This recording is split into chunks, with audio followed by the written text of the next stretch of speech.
Je m'appelle Aïssata, et la nuit dont je vais vous parler, c'était un mardi de novembre.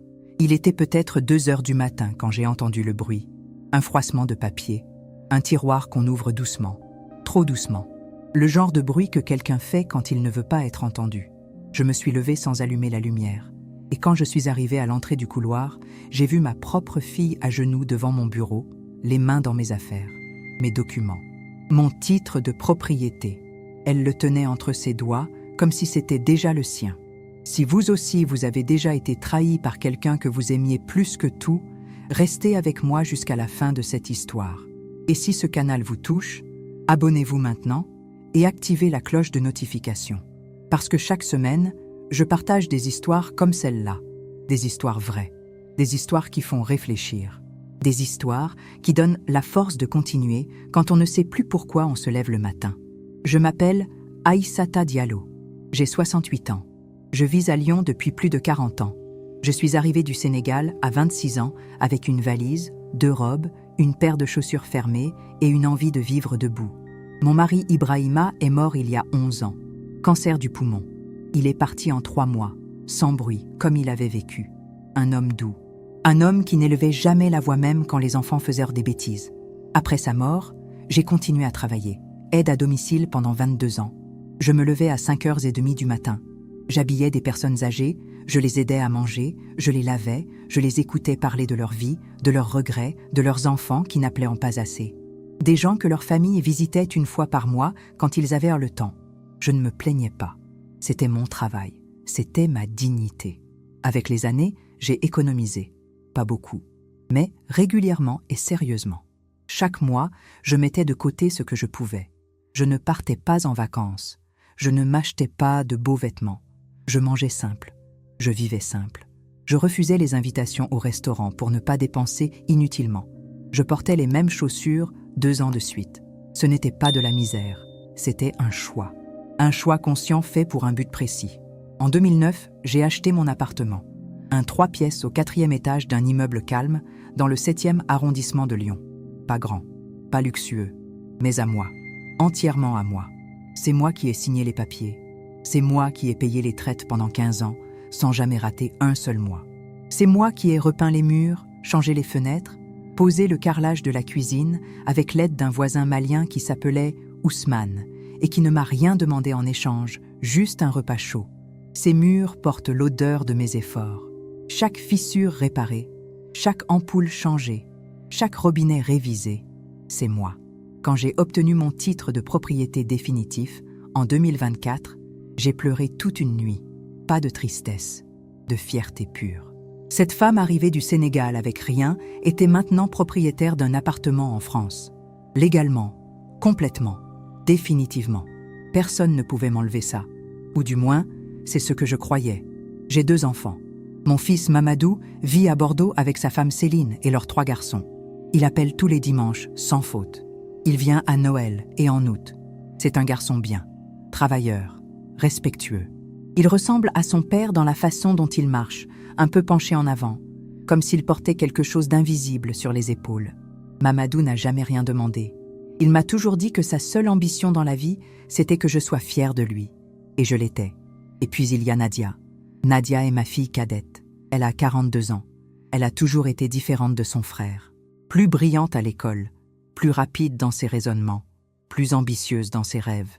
Quand elle était petite, elle me disait qu'elle voulait être avocate, ou médecin, ou les deux.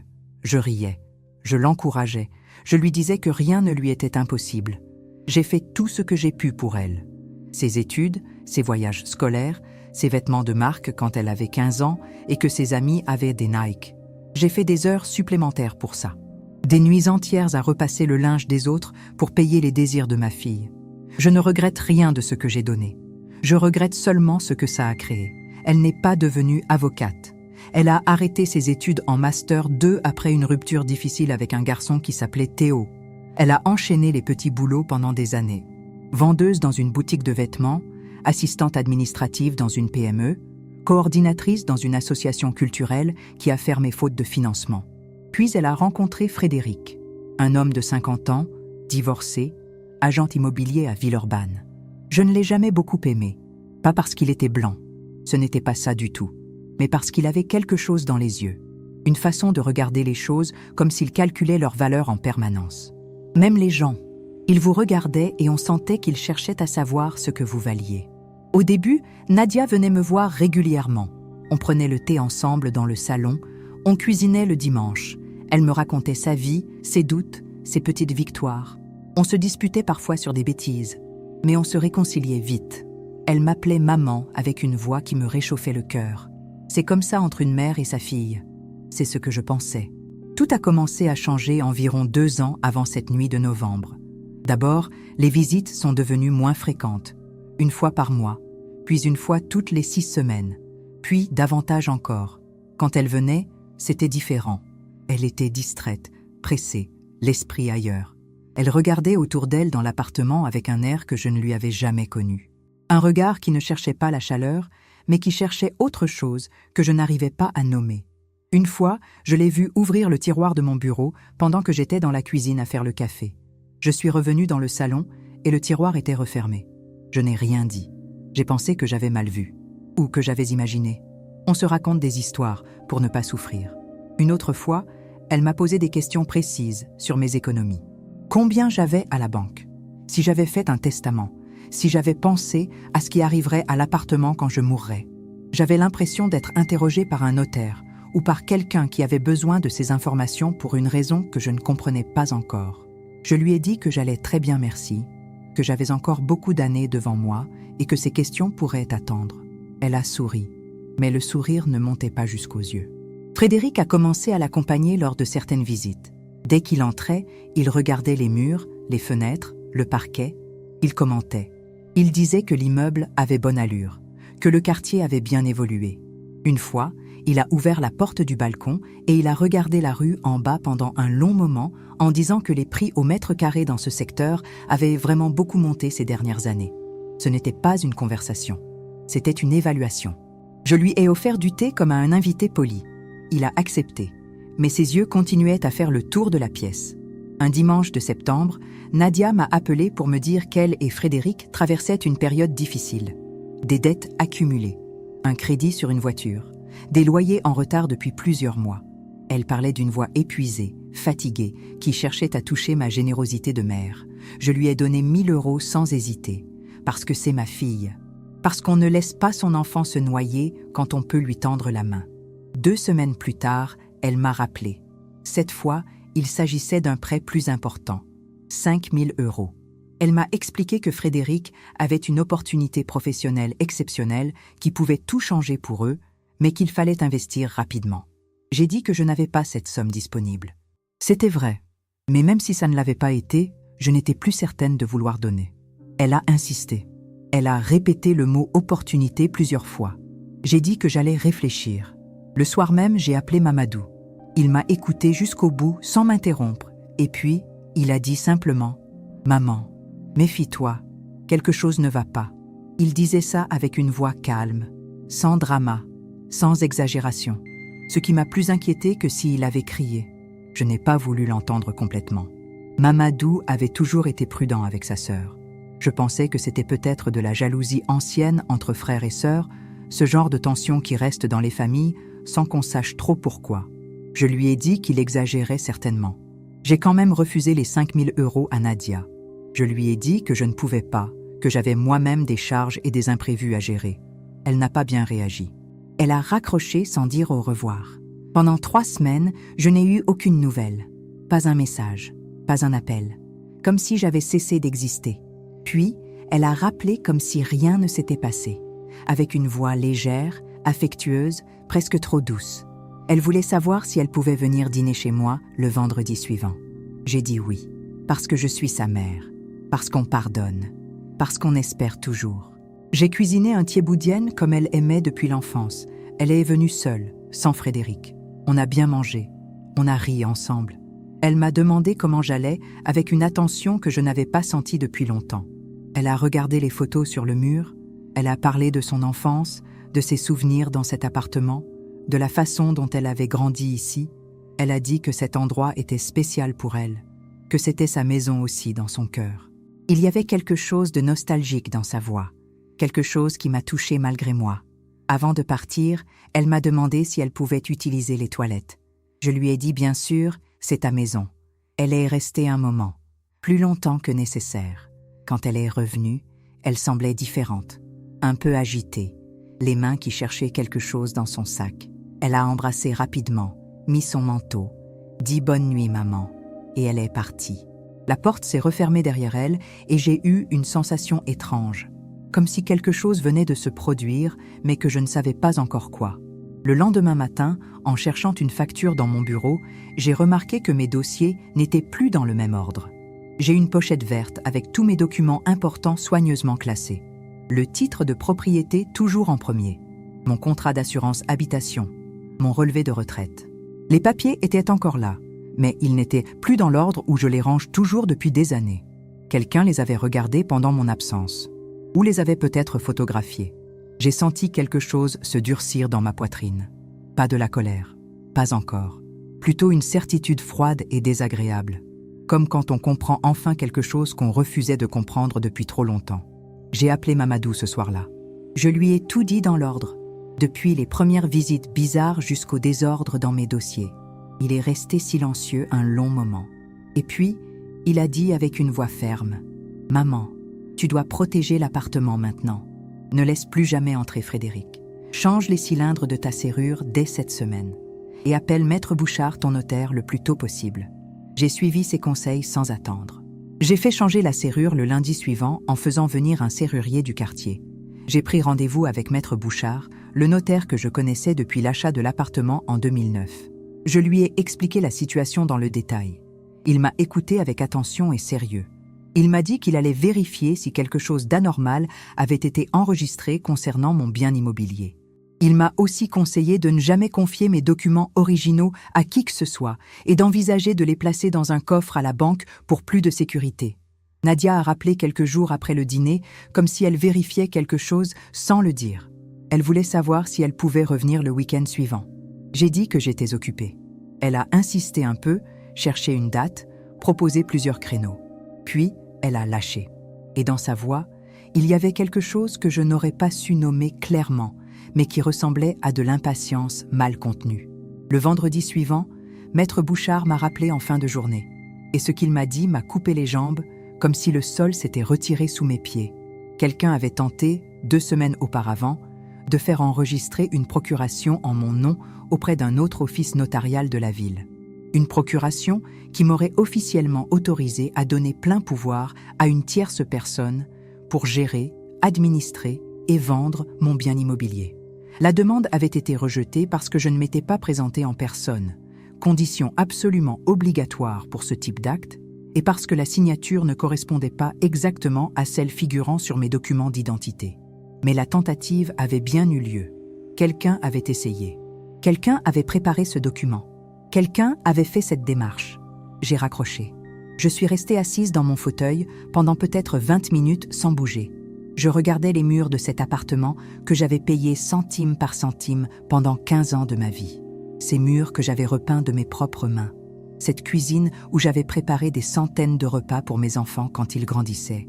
Et je pensais à Nadia, à ses questions sur mes économies, à ses regards curieux sur les tiroirs, à ses doigts qui avait peut-être feuilleté mon titre de propriété la nuit où elle était venue dîner. Mais je n'avais pas encore de preuves directes. Pas encore. Et puis est venue cette nuit de novembre. Il était 2 heures du matin. J'avais du mal à dormir depuis plusieurs semaines, l'esprit trop occupé, trop en alerte. Je me retournais dans mon lit, j'écoutais les bruits familiers de l'immeuble, les voitures dans la rue, les voisins du dessus qui rentraient parfois tard le soir. C'était une nuit froide et calme. Le genre de nuit où chaque son prend une présence. Et alors, j'ai entendu ce froissement. Discret, presque rien. Juste un papier qu'on déplace et un tiroir qu'on ouvre millimètre par millimètre. Mais dans le silence complet de cet appartement que je connais par cœur depuis des années, c'était comme un signal d'alarme. Je me suis levée sans faire de bruit. J'ai pris mon téléphone sur la table de nuit. Pas pour appeler, pour enregistrer. J'ai activé l'application silencieusement et je suis sortie dans le couloir, pieds nus sur le parquet froid. La lumière était éteinte partout, mais la porte de mon bureau était entr'ouverte et il y avait une lueur à l'intérieur. Une lumière de téléphone portable tenue par une main que je reconnaissais. Je me suis approchée sans respirer et j'ai regardé par l'entrebâillement de la porte. Nadia était là, à genoux devant mon bureau. Elle avait ouvert le tiroir du bas avec une petite clé que je n'avais jamais vue et que je ne lui avais jamais donnée.